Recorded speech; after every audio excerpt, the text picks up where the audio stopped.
Yo, what up sa inyo dyan mga tol? Pag-usapan natin ngayon itong paghahain po ng cyber libel ni Tariela, no? Commodore Tariela against dun sa isang vlogger po na nagngangalan na Sasot, isa pong gay na isa rin pong pro Duterte, pro China at umaatake po sa mga ginagawang aksyon po against China ng ating gobyerno, ng ating pong mga Philippine Coast Guards. Pero ito pong kaso ng paghahain niya ng cyber libel, ito po ay kanyang personal na paghahain dahil sabi nga ito po ay tugon lamang ni J. Tariela sa mga ginagawa po na pagpapakalat po ng fake news nitong nagngangalan po na Sasot, isa pong content o influencer o ano man siya na vlogger. No, sabi po dito ay this legal action is a necessary response to a series of baseless, malicious and deeply personal online attacks. So itong gagawin niya na paghahain ng cyber libel against this vlogger na si Mr. Sasot, ito po ay necessary, kailangan na natugon sa mga ginagawa po ng pagpapakalat po nito ng baseless, malicious and deeply personal online attacks. Sabi nga po that have targeted not only my private life but also my duties as the spokesperson for the West Philippine Sea of the Philippine Coast Guard. Sabi ni Tariela po yan. Ito po hindi lamang sa kanyang sariling pagkatao, pati po ang kanyang trabaho ay apektado na bilang tagapagsalita ng Philippine Coast Guard, no? Dito po sa ginagawa ng ating bansa sa West Philippine Sea.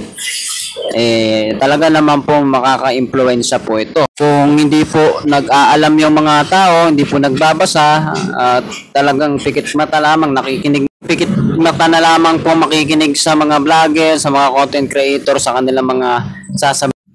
Talaga pong marami pong tao ang madadaya kasi meron na po siyang mahigit sa kalahating milyon na follower.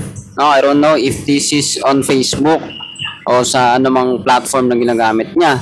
At isa po dito sa particular na sinasabi po ni Tariela na ginawa na pagpapakalat ng fake news po nito ni Mr. Rogando Sasot ay ito pong sinasabi na si Tariela daw po ay tumanggap, no? Tumanggap po ito, sinasabi niya na tumanggap ito ng mahigit 4 million dollar daw po ang natanggap nito mula sa United States. At if I'm not mistaken is pinadaan po ito kay Martin Romualdez daw. No, kung iisipin po natin, ito ba yung katotohanan? 4 million dollar, no? Alam natin, $1 naglalaro yan sa around 50 pesos. And times mo pa sa 4 million. Ganong kalaking pera para sa talent fee daw ni Tariela sa nangyayari po na sitwasyon sa Philippine Sea, which is binabanatan po nitong Rogando Sasot na isa pong, para sa akin, no, aking opinion lamang, no, kanya-kanya naman po tayo ng opinion, na isa pong pro-China, pro-Duterte at anti-administration gobyerno po natin. Ako po hindi po ako pro-BBM. Lagi po natin sinasabi sa mga viewers po natin na lagi maging neutral. Kasi pag neutral ka, matitimbang mo kung ano yung tama at mali. Hindi tayo dapat mag-idolo sa kahit na sino na mga politiko, mga tao lang po yan. Pwedeng gumawa po ng kasamaan. Pero sa pagkakataon pong ito na makikita po natin na kahit ano ka pa, kahit sino ka pa, makikita mo, ang simpleng basehan lang naman dito ano ang totoo? Ito bang sinasabi niya totoo? Ano ang resibo na hawak ni ni Mr. Rogando Sasot sa kanyang akusasyon dito kay Tariela na para bang napabayaan na lamang sa magkalat ng dumi sa internet? Hindi naman totoo. Ayon kay Tariela, kung ito po hindi totoo, talaga po nagkakalat siya. Ngayon, kung totoo, may pakikita siyang resibo. At palagay ko po, wala po itong maipapakita na mga ebidensya sa bagay po nito. Kaya siya may kinaharap ngayon na kaso. Ito ba'y magtatago o aalis, mawawalang parang bula, no? Hindi ko po alam, no? Marami po naglipana ngayon na content creator na pro-China, pro-komunista. At ngayon nga po yung ginagawang gagawin na trial o anuman na sinisimulan po sa impeachment ni Sara Duterte, no, kahit sino tanungin natin, kahit walang alam, at ako man po wala akong alam talaga kung tutuusin diyan sa mga bagay ng batas o anuman, pero simple lang, no, may batas yung ating bansa, hindi dapat makompromiso, hindi dapat ito hindi ipatutupad dahil sa kilala na yung masasagasaan ng batas ng ating gobyerno, no? Dahil ba Sara Duterte, ito po isang Duterte ay pwede nang hindi litisin, pwede nang hindi imbestigahan, pwede nang i-cancela ang impeachment, 'di ba? Kung ako iniisip ko lang, no, ito po ay magiging mabigat po dahil kung hindi po ito hindi po ma-serve yung justisya, marami pa pong darating na mga kawatan. No, hindi natin sinasabing kawatan si Sara Duterte, pero dahil ayaw na nilang maumpisa ng investigasyon, ito ba'y dahil malakas ang ebidensya o ano man, hindi ko alam, no.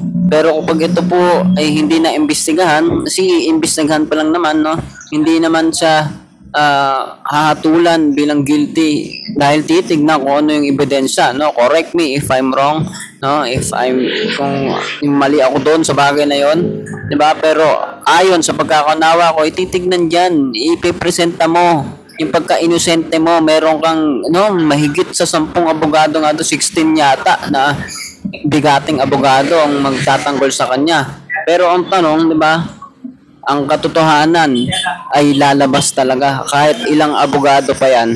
Kung hindi totoo, wala silang magagawa, wala silang maipapakita, hindi nila ito maipagtatanggol in terms ng katotohanan, ng truth itself, kung sabay nasa panig ng katotohanan o hindi. 'Di ba? Matindi po yung korupsyon. Kung titignan po natin, 'di ba? Tumatagal na sabi nga, justice delayed is tama ba yung English natin? Justice na hindi isinerve, 'di ba? Pag hindi po 'yan ginagawa kagad ang mandato ng Senado, 'di ba? Any government, any department po ng gobyerno, hindi ginawa yung trabaho kaagad, dinilayed, tila hindi po yan nagiging magandang indikasyon. Ito po hindi talaga pinatutupad na, no? Indirectly, ganun po yung mensahe dyan. Kaya nga si Chis Escudero, no, usap-usapan siya ngayon. Malaking usapin siya ngayon. Bakit po ito, katulad po ni Chis Escudero, na tinatawag nga daw nilang abogado, ay ganito po gumalaw, no? Ngayon, anyway, ito po, bakit natin nabanggit po ang lahat ng yan? Ang laki po ng national interest natin, ang tawag dito, national problem po natin pagdating sa national interest po ng ating bansa. At itong mga katulad po ni Mr. Sas Rogando Sasot ay nakakagulo sa public information, no? Nagdudulot ng misinformation sa mga simpleng mamamayan, mga tao na kagaya po natin, no? Kaya ikaw, anong masasabi mo dito? Meron po siyang kasong kakaharapin ngayon at kung wala siyang ebidensya, 'di ba? Dapat siyang managot sa cyber libel, pagkakalat po ng fake news. Ngayon, 'di ba? Tingin ba ninyo merong pinanghahawakan si Mr. Rogando Sasot o wala? Tingin ba ninyo talagang tumanggap si Tariela o sino bang tatanggap ng pera na ipagtatanggol ng ating bansa? Meron ka ng sahod, 'di ba? I think ako po naniniwala na si Tariela ay ginagawa lamang ang trabaho. At hangga't walang ebidensya, walang ebidensya na ipapakita si Sasot, talagang isa pong kasinungalingan ang mga pinakakalat niya. Anyway, abangan na lang po natin yan. Comment down below kung ano masasabi mo sa usapin na ito. And please do not forget to hit the subscribe button para updated ka sa mga videos natin na parating. See you ulit sa susunod na video.